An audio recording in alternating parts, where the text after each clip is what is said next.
मोदी सरकार ने सैद्धांतिक फैसला लिया है कि पब्लिक सेक्टर होगा ही नहीं। अगर सभी कुछ प्राइवेट करेंगे तो उस पर कोई रिस्ट्रिक्शन नहीं रहेगा, उसके ऊपर कोई अंकुश नहीं रहेगा।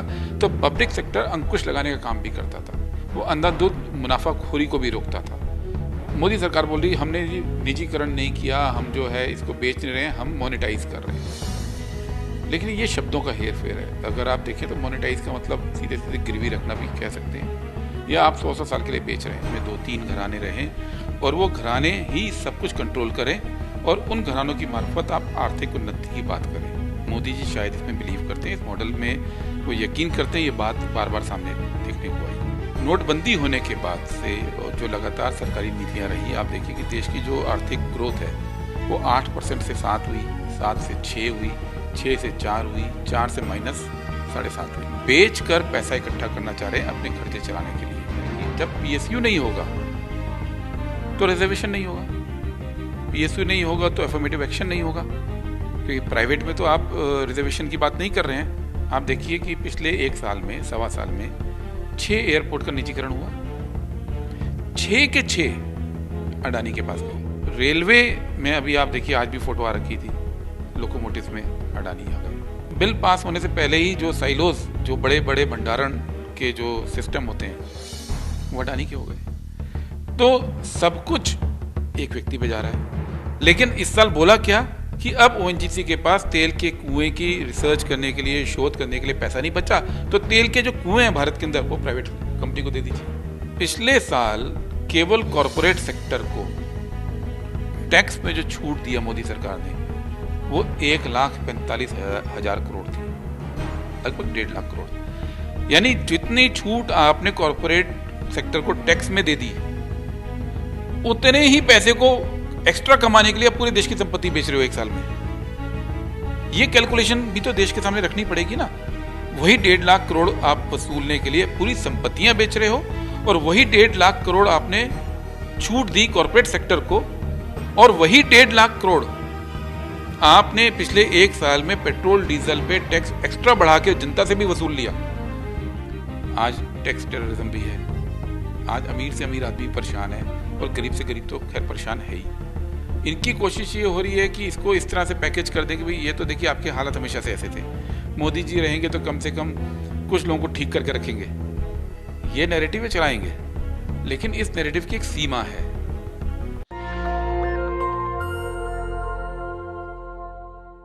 निजीकरण, जिस तरह से रेलवे ट्रैक, एयरपोर्ट, स्टेडियम्स तक गिरवी रखे जा रहे हैं। सरकार कह रही है कि हमने गिरवी रखा है, लीज किया है। कांग्रेस नेता राहुल गांधी ने इस पर एक बड़ी प्रेस कॉन्फ्रेंस की थी और उन्होंने कहा कि इससे आरक्षण तक खत्म हो जाएगा। एक बड़ी प्रेस कॉन्फ्रेंस हुई। मेरे साथ कांग्रेस पार्टी के राष्ट्रीय प्रवक्ता गुरदीप सिंह सप्पल साहब हैं। उन्होंने उस दिन ट्वीट भी किया था इसको लेकर, और ये भी बताया था कि किस तरह से इतनी बड़ी खबर है लेकिन मीडिया इसको लाइव भी नहीं दिखा रही है। तो इन तमाम मुद्दों पर बात करेंगे। काफ़ी सुलझे हुए हैं, और कॉन्स्टिट्यूशन, संविधान, आप लोग अगर इसको सोशल मीडिया पर देखते होंगे तो उसके सूत्रधार हैं गुरदीप सिंह सप्पल साहब। सर, नेशनल दस्तक को समय देने के लिए पहले तो शुक्रिया। और क्या लग रहा है, कैसे देख रहे हैं? आपकी पार्टी पर भी आरोप है कि आप लोगों ने ही निजीकरण की शुरुआत की, लेकिन मोदी सरकार जो निजीकरण कर रही है उसमें क्या दिक्कतें आपको लग रही है? देखिए, निजीकरण से समस्या नहीं है। नेहरू जी के ज़माने से अगर आप देखिए तो मिक्स इकोनॉमी की बात हुई है, प्राइवेट और पब्लिक साथ साथ चला है। कांग्रेस पार्टी भी जब सत्ता में रही तो कुछ कुछ पीएसयूज को निजीकरण किया था, लेकिन कांग्रेस की अप्रोच में और जो अब मोदी सरकार की अप्रोच है उसमें बहुत बेसिक फ़र्क है, और वो फ़र्क 2-3 जगह पे है। एक, कांग्रेस पार्टी ने पहले तो जब राज किया तो बड़ी मात्रा में संस्थाएं, इंफ्रास्ट्रक्चर, इंस्टीट्यूशंस खड़े किए, और उनमें से जो कोई ऐसी इंस्टीट्यूशन थे जो मुनाफा नहीं दे पा रहे थे, जो बीमार थे, जो चल नहीं पा रहे थे, उनको प्राइवेटाइज किया। और जिनमें क्षमता थी प्रॉफिट देने की, या जिनकी ज़रूरत थी स्ट्रेटेजी के हिसाब से, देश के सामरिक महत्व कह लीजिए या स्ट्रेटेजिक इंटरेस्ट कह लीजिए, उसके हिसाब से जिन संस्थाओं की ज़रूरत थी उनको मदद देकर उनको रिवाइव किया जाता था। और जो संस्थाएं जो पीएसयूज मुनाफा दे सकते थे उनको मुनाफा देने के लायक बनाने के लिए मदद की जाती थी। और इसी तरह से जब निजीकरण शुरू हुआ 90 के दशक में, उसके बाद आप देखिए तो नवरत्न, मिनी नवरत्न जैसी बहुत सारी कंपनियां पीएसयू क्षेत्र में आई भी, बढ़ी भी। तो आमूल चूल निजीकरण नहीं था ये निजीकरण था उन संस्थाओं का जो लॉस में थी, सिक थी और जिनका सामरिक महत्व नहीं था, स्ट्रेटेजिक महत्व नहीं था। सिर्फ उनको निजीकरण की बात करते थे, पूरे सेक्टर को निजीकरण की बात नहीं करते थे। दूसरी बात, मोदी सरकार ने सैद्धांतिक फैसला लिया है कि पब्लिक सेक्टर होगा ही नहीं। लास्ट ईयर एक प्रेस कॉन्फ्रेंस में उन्होंने फैसला किया था और देश को बताया था कि जो सामान्य सेक्टर हैं, जो नॉन स्ट्रेटेजिक सेक्टर हैं, उसमें सभी पीएसयू को प्राइवेटाइज कर सकते हैं और जो स्ट्रेटेजिक सेक्टर है उनमें एक पीएसयू रहेगा, बाकी को प्राइवेटाइज करेंगे। तो इसमें तो पूरा का पूरा सेक्टर ही खत्म करने की बात हो रही है। कांग्रेस पार्टी एक और काम करती आई थी कि जब वो पब्लिक सेक्टर बनाती थी, एक तो था कि उस वक्त जब पब्लिक सेक्टर बने तब निजी सेक्टर में इतनी शक्ति नहीं थी कि वो ये इंस्टीट्यूशंस खड़े कर पाते, इतना पैसा ही नहीं था। तो सरकार की जिम्मेदारी होती थी कि भाई आप संस्थागत ढांचा देश के अंदर बनाएं। पर एक और भी होती थी जब ये माना जाता था कि भारत के अंदर प्राइवेट और पब्लिक का संतुलन चाहिए। अगर सभी कुछ प्राइवेट करेंगे तो उस पर कोई रिस्ट्रिक्शन नहीं रहेगा, उसके ऊपर कोई अंकुश नहीं रहेगा। तो पब्लिक सेक्टर अंकुश लगाने का काम भी करता था, वो अंधाधुंध मुनाफाखोरी को भी रोकता था। वो ये भी इंश्योर करता था कि प्राइवेट सेक्टर लोगों का दोहन ना करे, एक्सप्लॉइट ना करे। लेकिन जब आप पीएसयू को ख़त्म ही कर देंगे पूरी तरह से, तो ये जो बैलेंस करने की जो क्षमता है देश में, एक्सप्लॉइटेशन को रोकने की जो क्षमता है सरकार के पास, मोनोपोली को रोकने की जो क्षमता है, वो भी खत्म होती है। अब मोदी सरकार बोल रही है हमने निजीकरण नहीं किया, हम जो है इसको बेच नहीं रहे हैं, हम मोनेटाइज कर रहे हैं। लेकिन ये शब्दों का हेर फेर है। अगर आप देखें तो मोनेटाइज का मतलब सीधे सीधे गिरवी रखना भी कह सकते हैं, या आप 100 साल के लिए बेच रहे हैं। आप देखिए दिल्ली के अंदर बहुत सारे फ्री होल्ड मकान नहीं है, लीज होल्ड हैं, या चंडीगढ़ में जैसे मकान लोगों के हैं तो वो लीज होल्ड हैं। पर इसका मतलब ये थोड़ी होता कि मालिकाना हक नहीं है। आप 100 साल के लिए किसी को संपत्ति दे देंगे तो वो तो उन्हीं की संपत्ति है। तो क्या इम्पैक्ट होगा इसका, क्या डर सता रहा है जब फ्री इकोनॉमी की बात होती है? दोनों आप लोग लंबे समय से सत्ता में, दोनों क्रेडिट है आपको। लोग उस दौर को भी याद करते हैं जब नेहरू जी ने IIT IIM खड़ा किया, उस समय अम्बेडकर भी थे, तमाम चीज़ें बात हुई। इंदिरा गांधी का दौर लोग ज़्यादा याद करते हैं कि उन्होंने जिस तरह से बैंकों का राष्ट्रीयकरण किया, ये तो वो दौर था। तो फिर लिबरलिज्म भी लाएं, मनमोहन सिंह के दौर को भी। तो आप लोग को तो क्रेडिट निजीकरण में भी मिल रहा है। ये जो निजीकरण हो रहा है, और पब्लिक अंडरटेकिंग कंपनी पहले होती थी, लेकिन अब तो रेलवे है, रेलवे तो कभी तो पूरी तरह से पब्लिक सेक्टर की कंपनी थी। इसका क्या इम्पैक्ट होगा सर, क्या लग रहा है, क्या मोटिव है सरकार का? कुछ लोग आशंका जता रहे हैं कि 2 लोग ही इस देश में चूँकि चलाएंगे, तो एक दूसरे तरह की आशंका है। डेमोक्रेटिक सिस्टम को लेकर लोगों को आशंका है। लोगों को लगता है कि अगर 2 ही लोग इस देश के मालिकाना हक रखेंगे तो कंट्रोल करना देश को आसान हो जाएगा। ये डर सता रहा है आपको? जिस तरह से टाटा के खिलाफ सरकार का बयान आया, तो क्या अंबानी अडानी ही रेस में है, बाकी लोग बाहर है, ये भी लग रहा है आपको? देखिए इसमें कई मकसद हैं मोदी सरकार के। एक ये बात सही है कि वो एक ऐसी व्यवस्था चाहते हैं जो कोरियन व्यवस्था की टाइप की है, शेबॉल बोलते हैं उसको, कि जिसमें 2-3 घराने रहें और वो घराने ही सब कुछ कंट्रोल करें और उन घरानों की मार्फत आप आर्थिक उन्नति की बात करें। मोदी जी शायद इसमें बिलीव करते हैं, इस मॉडल में वो यकीन करते हैं। ये बात बार बार सामने देखने को आई। दूसरा इसका मकसद है कि सरकार के पास पैसा नहीं है। नोटबंदी होने के बाद से जो लगातार सरकारी नीतियां रही, आप देखिए कि देश की जो आर्थिक ग्रोथ है वो 8% से 7 हुई, 7 से 6 हुई, 6 से 4 हुई, 4 से -7.5 हुई। लगातार हर साल कोविड के पहले भी आर्थिक जो गिरावट आती गई है। सरकार के पास पैसा नहीं है और ये बेचकर पैसा इकट्ठा करना चाह रहे हैं अपने खर्चे चलाने के लिए। तीसरा एक और भी हिडन एजेंडा है कि जब पीएसयू नहीं होगा तो रिजर्वेशन नहीं होगा, पीएसयू नहीं होगा तो एफर्मेटिव एक्शन नहीं होगा, क्योंकि प्राइवेट में तो आप रिजर्वेशन की बात नहीं कर रहे हैं। तो जिस व्यवस्था के चलते जो मार्जिनलाइज्ड ग्रुप्स हैं, जो दलित कम्युनिटीज़ हैं, जो एसटी कम्युनिटीज़ हैं, ओबीसी को आवाज़ मिली, आप उस व्यवस्था को ख़त्म कर दे रहे हैं। और जो 70 साल में अचीवमेंट हुआ आर्थिक उन्नति का और एम्पावरमेंट का, वो और जो इस मोदी सरकार की सोच है उसमें स्पष्ट है कि तालमेल नहीं है, तो उनका ये हिडन एजेंडा भी पूरा होता है। हम क्यों कहते हैं कि वो दो लोगों की बात कर रहे हैं? आप देखिए कि पिछले 1 साल में, सवा साल में 6 एयरपोर्ट का निजीकरण हुआ, 6 के 6 अडानी के पास गए।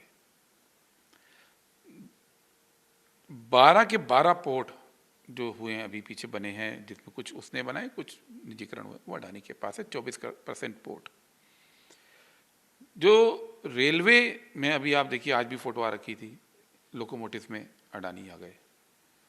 जो किसान बिल पास हुए थे, जिस किसान बिल में भंडारण को प्राइवेटाइज करने की बात की गई, तो बिल पास होने से पहले ही जो साइलोज, जो बड़े बड़े भंडारण के जो सिस्टम होते हैं, वो अडानी के हो गए।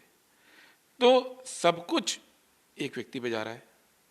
आप टेलीकॉम देख लीजिए, बीएसएनएल पहले होता था, हम आप सब बीएसएनएल यूज़ करते थे। पूरी दुनिया और हमारे देश में भी बाकी सब कंपनियों में 4G कब आ गया था? 13-14 के आसपास, 15 के आसपास 4G आ गया था। बीएसएनएल में अभी तक टेंडर ही नहीं करने दिया कभी। उनका वो 4G वो रोल आउट ही नहीं कर पाई, उसको फेल कर दिया, और फेल करके अब वो टेक ओवर हो जाएगा। बीएसएनएल टेलीकॉम क्षेत्र को अब निजीकरण कर रहे हैं। लेकिन सिर्फ एक कंपनी का टेक ओवर नहीं होगा, वो ये कह सकते हैं कि भाई आप, तो बीएसएनएल के अंदर केवल एक कंपनी का निजीकरण नहीं हो रहा है कि आप कहेंगे चलिए जी एक कंपनी प्राइवेट हो गई तो क्या फ़र्क पड़ रहा है। आप देखिए कि डीओटी और बीएसएनएल हर शहर में है, और हर शहर की प्राइम लोकेशन पे उनकी कॉलोनी, उनका टावर है, निगाह उस ज़मीन पर है। हर शहर के अंदर जो मेन लैंड है, और चूंकि जब ये टेलीकॉम डेवलप हुआ देश के अंदर, तो वो एक प्रीमियम चीज़ थी। और शहर का सबसे प्राइम इलाका, देश के किसी भी शहर में आप चले जाइए, बड़े छोटे शहर में, चाहे बड़ा हो चाहे छोटा हो, telephone exchange, telephone colony, PNT colony, वो प्राइम लैंड पे है। तो ये सारा लैंड भी प्राइवेटाइज आप करेंगे और किसी एक को देंगे। तो निगाह जो है, ये जो संपत्ति देश की है, इसको बेचने के ऊपर बात है। केवल एक कंपनी नहीं बिक रही है। आप ओएनजीसी देखिए, 2014 के अंदर जब ओएनजीसी का जो कैश रिजर्व था, जो उसके पास कैश पैसा था, वो 1,07,000 करोड़ था कैश। पिछले साल कम होते होते वो 32 करोड़ पे आ गया। ये सारा पैसा अब बढ़कर 1,000 करोड़ दोबारा से हुआ है इस साल। तो 1,07,000 करोड़ कैश से आप 32 करोड़ कैश पे कंपनी को ले आते हैं, तो वो पैसा तो आप खर्च कर लिए, उस कंपनी को कमज़ोर कर दिया।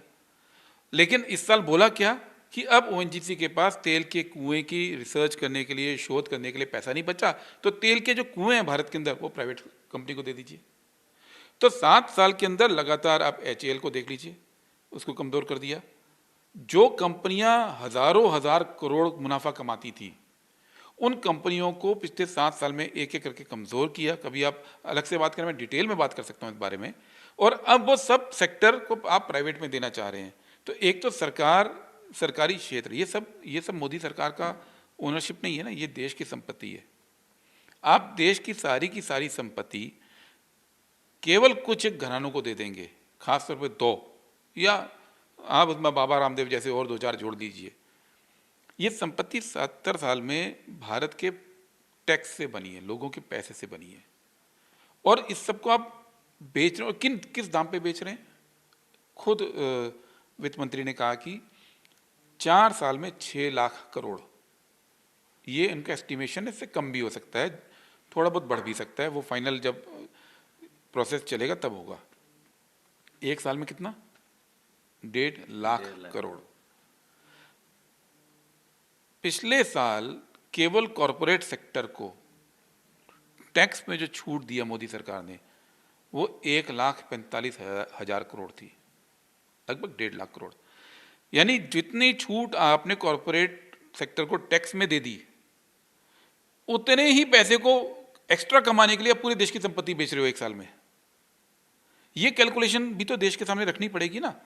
वही 1.5 लाख करोड़ आप वसूलने के लिए पूरी संपत्तियां बेच रहे हो, और वही 1.5 लाख करोड़ आपने छूट दी कॉरपोरेट सेक्टर को, और वही 1.5 लाख करोड़ आपने पिछले एक साल में पेट्रोल डीजल पे टैक्स एक्स्ट्रा बढ़ा के जनता से भी वसूल लिया। जो जनता से आपने एक्स्ट्रा टैक्स लगाया है पिछले एक साल में, 4 साल से बढ़ा रहे हैं 5 साल से, वो तो अलग कहानी है। पिछले साल जो बढ़ा वो 1.5 लाख करोड़ था। यानी जनता से आप डायरेक्ट पैसा ले रहे हैं, गरीब आदमी से भी ले रहे हैं, जो बेचारा 200 रुपये दिहाड़ी कमाता है, जो डिलीवरी करता है, जो अपने ऑफिस जाता है, वो भी उतना ही टैक्स दे रहा है पेट्रोल पे। वो सब लेके आपने कॉर्पोरेट को 1.5 लाख करोड़ की छूट दी, और वो 1.5 लाख करोड़ के लिए अब आप सारी संपत्ति बेच रहे हैं। तो ये इकोनॉमिक्स है, ये अर्थशास्त्र है। तो सर ये जो बात आप कह रहे हैं, आप कांग्रेस के प्रवक्ता भी हैं, टीवी का पूरा खेल भी जानते हैं, ये पब्लिक डिबेट में कैसे आएगा सर? पार्टियां तो इसके लिए, आप कांग्रेस की सरकार थी आपकी, 10 साल तो मनमोहन सिंह भी प्रधानमंत्री रहे हैं, अभी तो मोदी जी का 7वां साल ही है। कोई धरना प्रदर्शन रैली ये सब तो कुछ है नहीं। लोग कह रहे हैं कि पार्टियां भी डरी हुई है, आप सबके यहाँ CBI ED की रेड के डर हैं और सब चुपचाप बैठे हुए, nobody is going to talk about all this thing. Shambhu ji, कुछ पिछले एक महीने में बदला है। पिछले संसद सत्र को अगर आप देखें तो पहली बार सारी विपक्षी पार्टियां एक होकर बिना डरे, अगर आप कहते हैं डर वाली बात, तो जो संसद में डिमांड हुई पेगासस को लेके, उसमें गृह मंत्री का नाम लेकर आंदोलन हुआ है।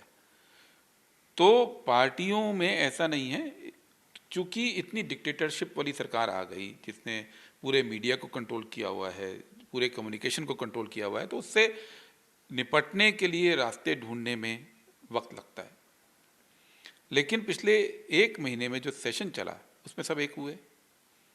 उसके बाद सोनिया जी ने मीटिंग बुलाई, 19 पार्टियां आई, और काफ़ी साल के बाद अब 20 से 30 सितंबर के बीच में एजिटेशन की कॉल दी है। सारी पार्टियां 19 के 19 अपने अपने स्तर पे 20 से 30 सितंबर के बीच में एजिटेशन करेंगी और पब्लिक तक बात पहुंचाएंगी। कितना सफल होगा कितना विफल होगा उस पर मैं कमेंट नहीं कर रहा हूं, क्योंकि पॉलिटिकल प्रोसेस शुरू हुआ है और ये एजिटेशंस अब इस देश की राजनीति का हिस्सा। लेकिन कैसे सफल होगा सर? 5,000 का अन्ना आंदोलन था, 5,000 लोग भी नहीं जुड़ते थे जंतर मंतर में, और वो एक मैसिव टर्नआउट वाला आंदोलन बताया गया, क्योंकि टीवी अखबार को उसको मदद मिली। आज के समय में कोई भी टीवी और अखबार, कांग्रेस छोड़ दीजिए, बिसाइड मतलब किसी के विपक्ष के लिए बात करने के लिए तैयार नहीं है। वो विपक्ष से सवाल पूछे, ऐसे में एक बड़ा गैप है। टीवी और अखबार हर घर में है। लोग कह रहे हैं कि जो जानकार हैं कम्युनिकेशन, वो कहते हैं बीजेपी इसका इस्तेमाल अपने कार्यकर्ता की तरह कर रही है। तो इसको, आप तो चूंकि टीवी के जानकार भी हैं।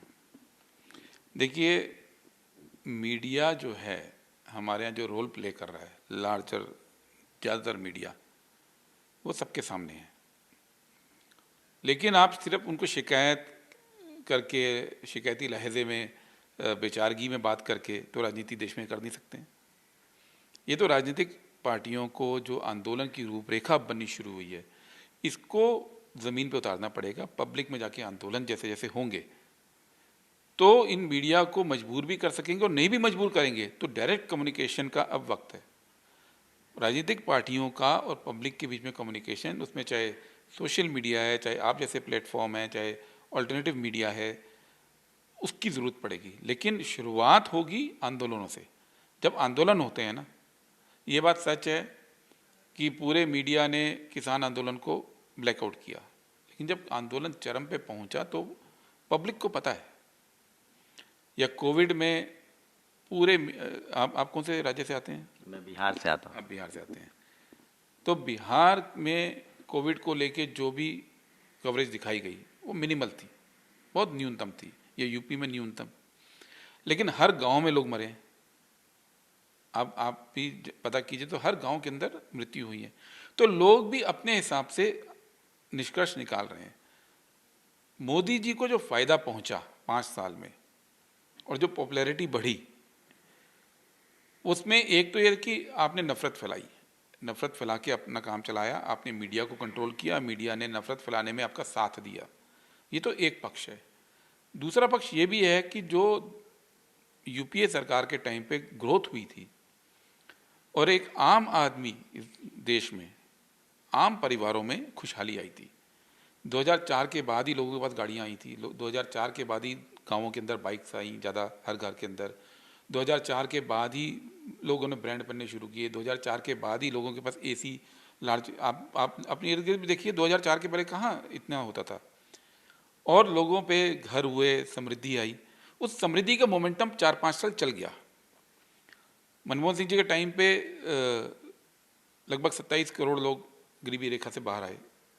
तो वो सब जब गलत नीतियों का दुष्प्रभाव एक दिन में तो आया नहीं, इसी तरह अच्छी नीतियों का प्रभाव भी लंबे समय तक चला। अब आप देखो कि अब जो इस साल का डेटा आया है, बेरोजगारी 45 साल में सबसे ज़्यादा है।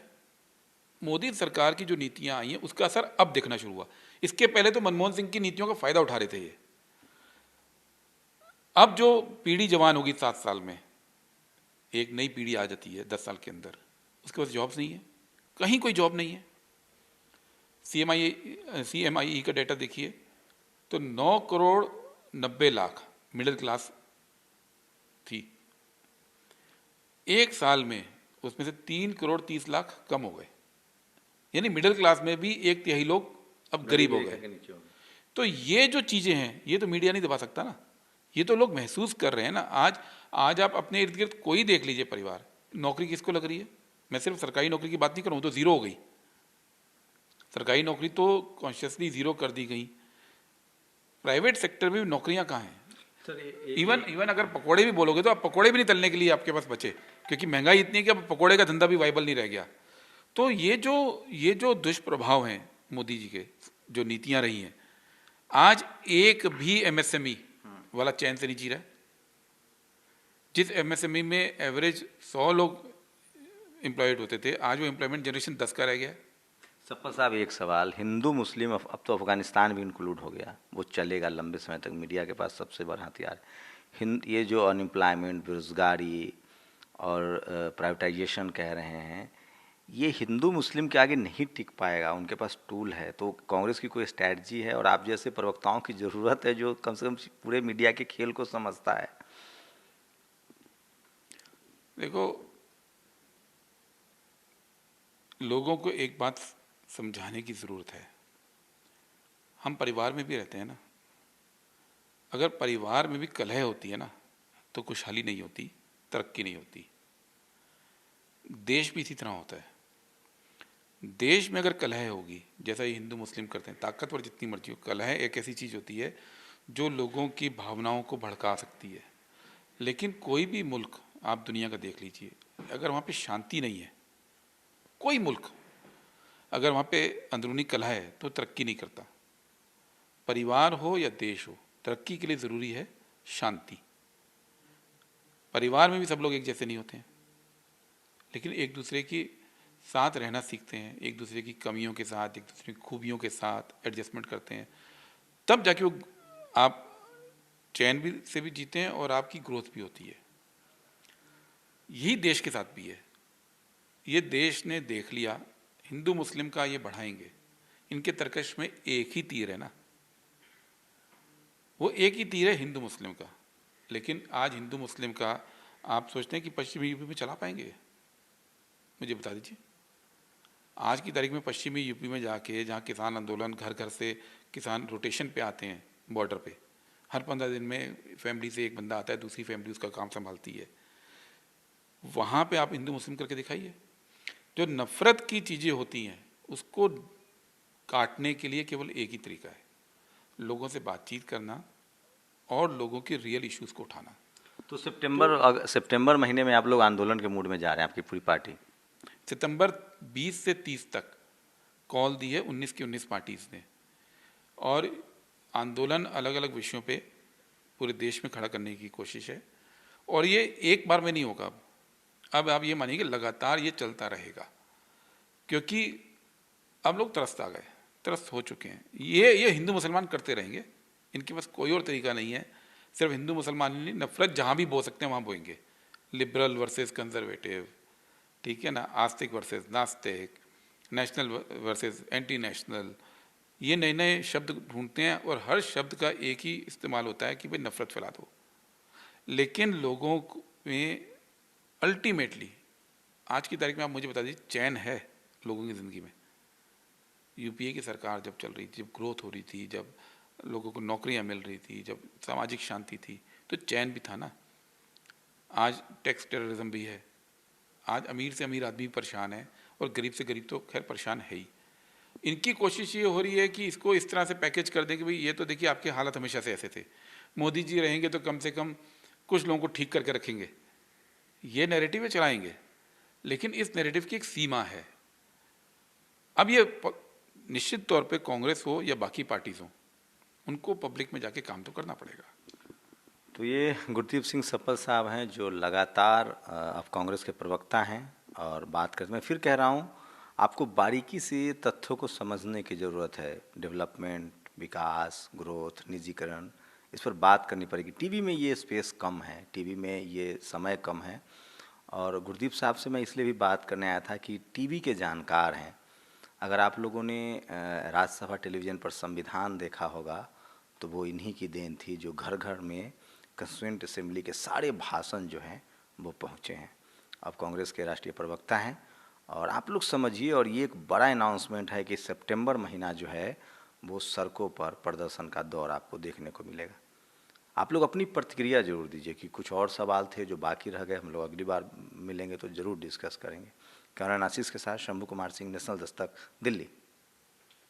नेशनल दस्तक की आपसे गुजारिश है कि अगर इसको बचाना चाहते हैं तो नेशनल दस्तक को सब्सक्राइब करने के लिए रेड कलर के सब्सक्राइब बटन को दबाएं, फिर बेल आइकन की घंटी दबाएं। नेशनल दस्तक को बचाने के लिए बहुत जरूरी है कि हर खबर को शेयर करें, लाइक करें, कमेंट जरूर करें।